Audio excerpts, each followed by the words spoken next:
In this video we're going to start looking at the unit normal to some surface. Now before we get started on that, I want to just give you a kind of roadmap of where we're going. What I've written down here is something called Gauss's law, and it tells you that the E is the electrostatic field, and this is a dot product with the normal vector to a surface, and we're taking that surface integral, and the value of that is equal to the charge enclosed within that surface and divided by epsilon naught. Okay, so you won't have seen that before possibly, and we're going to be working through in the next few videos to try and understand this equation, because within this equation we've got a process of finding the solution of the problem, which was how to find the electrostatic field given some random charge distribution. So we've got the electrostatic field here, but we've got it wrapped up inside this thing here, which is actually, this thing here is called a flux, and it's a flux through some sort of surface.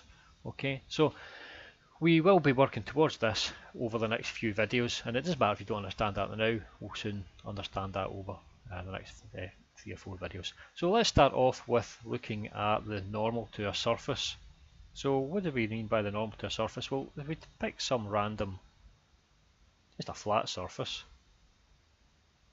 then the normal component will sit either that way, or we can draw it down that way. Okay, so you get an intuitive understanding. It sits at 90 degrees to the surface. So we could write then that in order to find out, we can use the cross product. So let's imagine we had 2 vectors on the surface. So there's a vector there and a vector here. Okay, we call this vector, say, u, and call that vector v. Then by the cross product we can say that the normal vector is going to equal the vector u cross with vector v. Now if you're unsure of the cross product, then there's a video up here. If you click on it up here just now, I'll take you through to the snippet section and I'll have derived the cross product. So that's going to give you the normal vector, but what we're looking for is a unit normal. So we're wanting the normal to be of magnitude 1. So all we need to do, in order to get a normal of magnitude 1, we just got to divide out the normal by the magnitude of the normal. Okay, so we could just u cross v, and we divide it out by its own magnitude, u cross v. Well, we don't even need a bracket there, I've added it in. Then this here is going to give us the unit normal to a surface. Okay, can maybe just pop a wee block around that. I can call that number 1. So what if we don't have this nice flat surface here? Let's say we're going to work with some random surface. So we've got some random surface, so it looks, say, something like that, and we are looking for the normal at some point on that surface. Okay, then what we can do is, again, we can draw 2 vectors, but what we can do is we could pick an x, y and a z plane, and we could look at the vector, we could look at a tangent to that point, say along here, and look at the tangent to that point in this direction here as well. Okay, so by doing so, if I was to draw this out, and let's say we could just give these, let's say that's our, we're going to have an axis here along that way, so it's going to be an x, and the axis up there is going to be y, and the axis up here this way is, say, going to be z. Then we can work out what the actual vectors u and v will be. So there's going to be some vector along here, vector u and the vector v. So we can work out the vectors. We can draw them out separately. So if we draw them out like that, then we can look at the partial derivative of that vector with respect to x. Okay, so we pick that point there, so this point here, let's say it's a point O. So we've got the point O here, and all we're doing is we're taking that cut in, let's say, in the x direction. So it means that this vector here, if I were to take the tangent to the surface in the x direction, you'd have a tangent that would look like that. And remember, this here is going to be your I component there, and you're going to have a k component up here. So we can then say that if we call this vector here u, then we can say that if we come along this distance here and up this distance, then this distance here is going to be the component of this vector here, so it's going to be the component ux of the vector, and it's going to be the height up here. Now the height up here is just the rate of change of the function at that point times that distance. So the rate of change of the function at that point is going to be partial f by partial x, because y is held constant, times the distance, which is going to be our u of x. So we can write this vector out here then, which is the vector that sits tangent to the surface in the x direction. We can write that out simply as the vector u is going to equal, well, it's going to be the I u of x,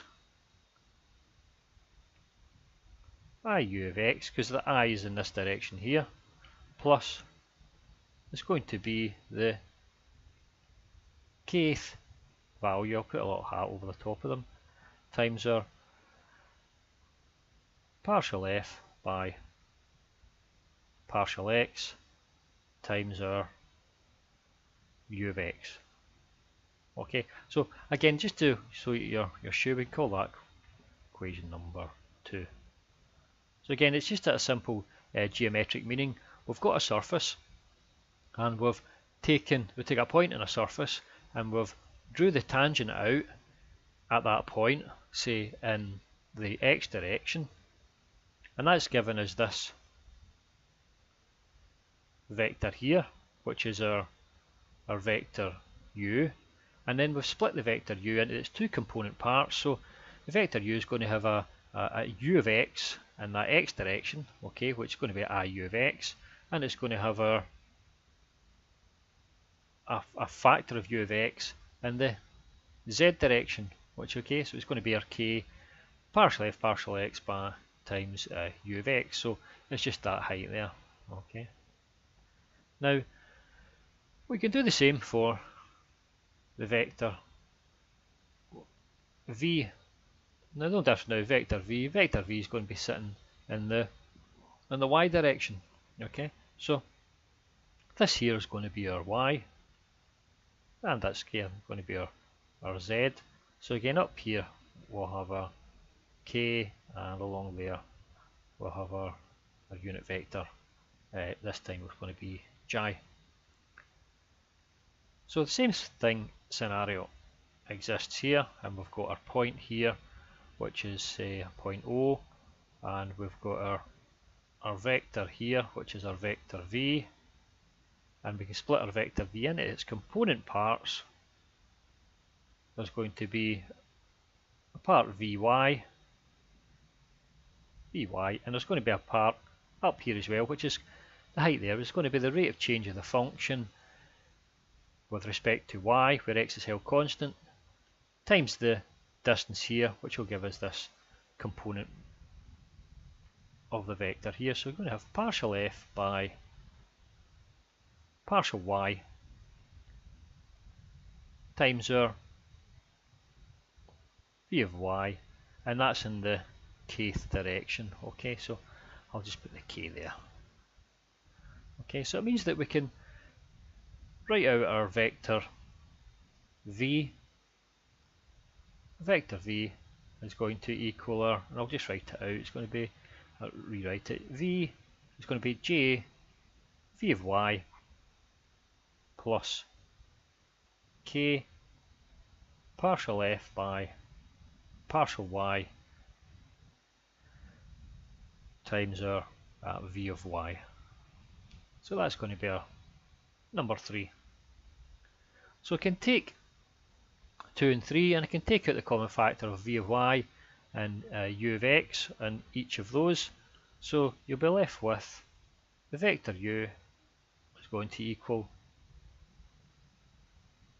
u of x I plus k partial f by partial x, and we're going to have our vector v, which is going to equal our v of y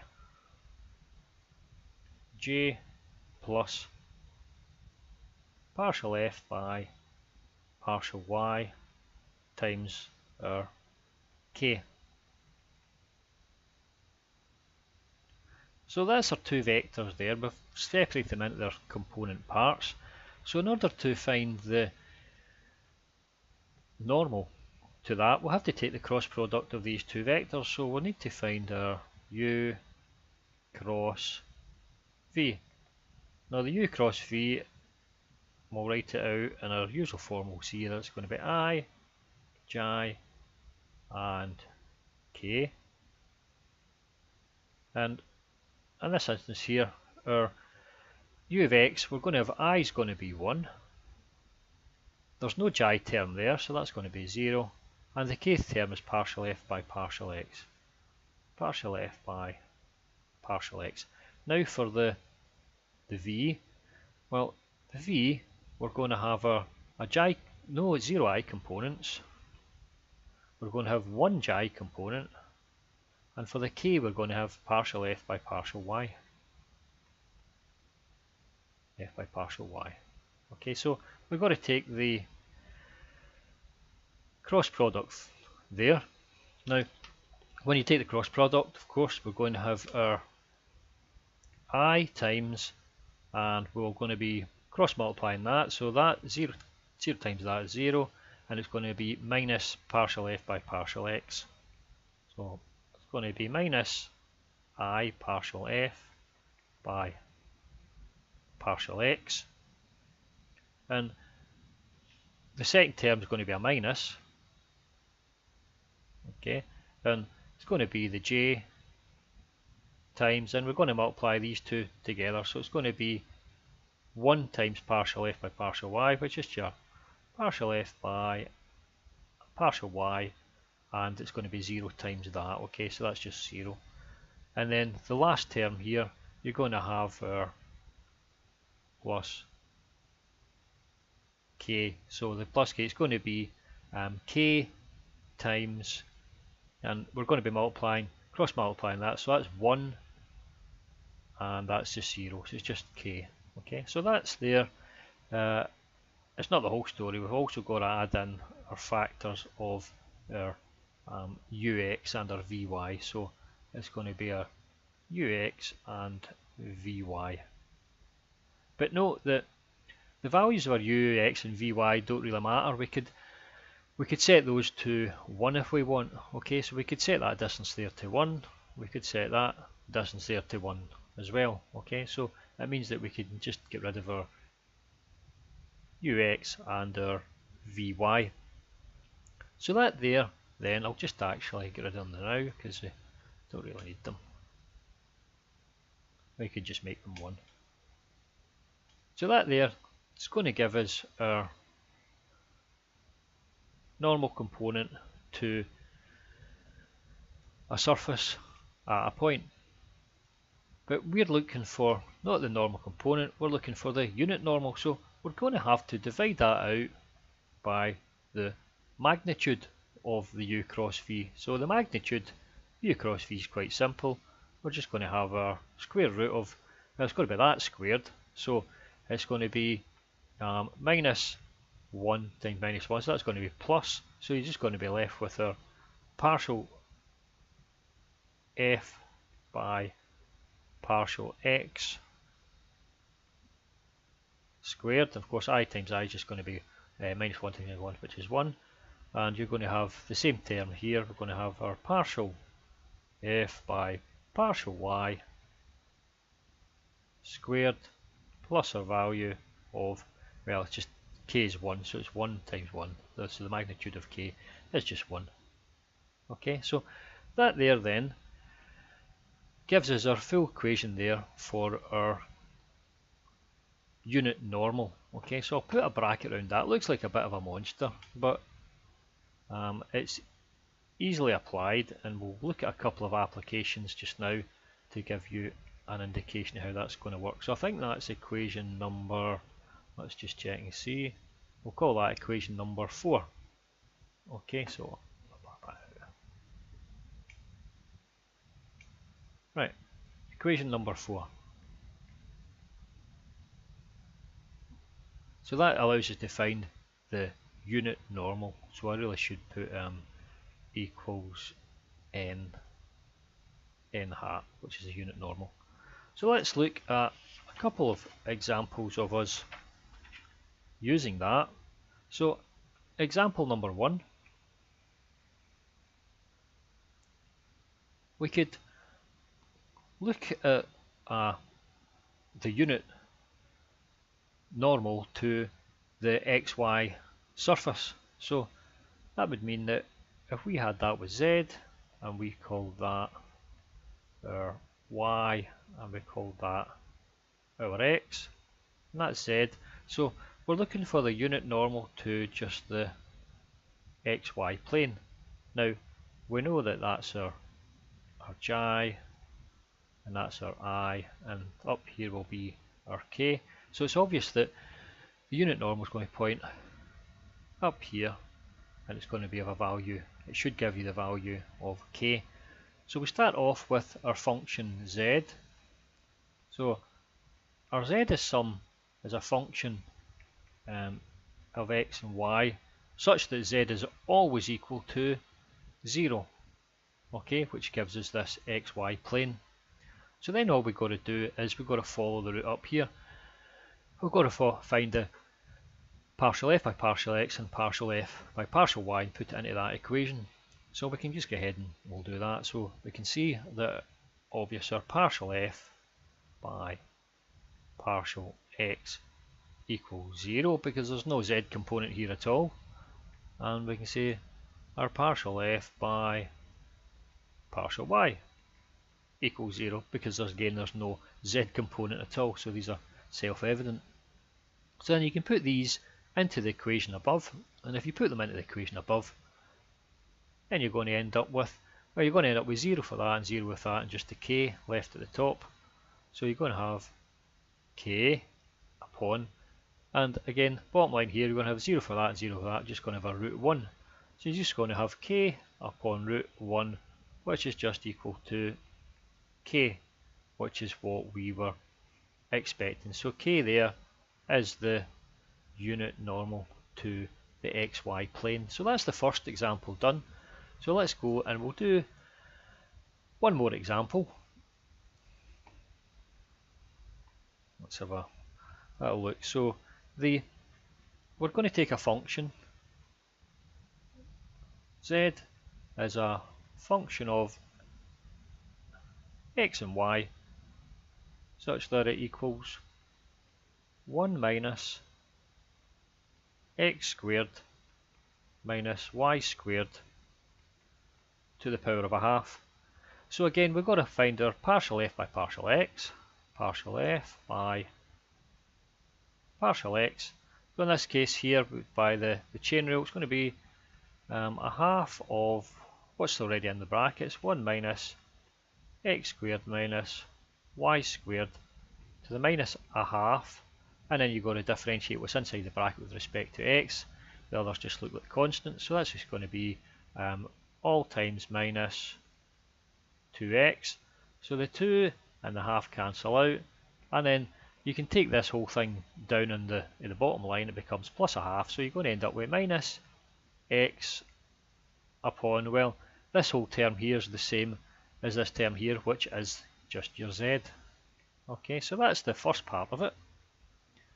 Then we've got to look at partial f by our partial y.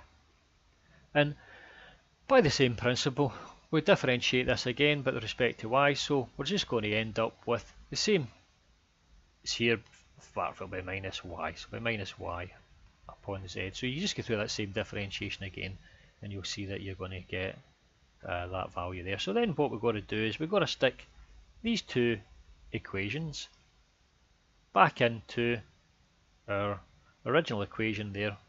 So we're going to end up with the unit normal, and I'll just write the whole thing out here. Unit normal is going to equal our, well, it's going to be the minus I times minus x upon z, and you're going to have the minus j times the minus y upon z, and you're going to end up with the plus k. And on the bottom line, you're going to have the root of minus x upon z all squared plus minus y upon z all squared plus 1. And we can rewrite that if we rewrite that as our negative times negative plus. So obviously we're going to have our I x upon z plus j y upon z plus k all upon the root of, I will just square these out, x squared upon z squared plus y squared upon z squared plus 1, which equals, now we can multiply the top line and the bottom line by z, and we can take the z inside the root sign, so it becomes z squared. So you're going to end up with our I x plus j y plus k z all upon the root of x squared plus y squared plus z squared. So that's just the magnitude of that. So this is going to be equal to our I x plus j y plus kz, and that there will be our unit normal. Okay, so that's a unit normal to a sphere. Okay, so that's all there is for this little section. Now we're going to go on and we're going to have a little look at some other parts of that Gauss's law. So we'll be looking at surface integrals, and we're going to be looking at flux, and that will allow us to understand what Gauss's law is telling us, but it still doesn't tell us how to find the charge distribution, because all that's telling us is what the flux is, and we don't want to work out the flux, we want to work out the actual charge distribution. So again, we'll be going on to that further on, and that's the kind of roadmap we're going to be going down. Okay, so get you on the next video. Okay, goodbye.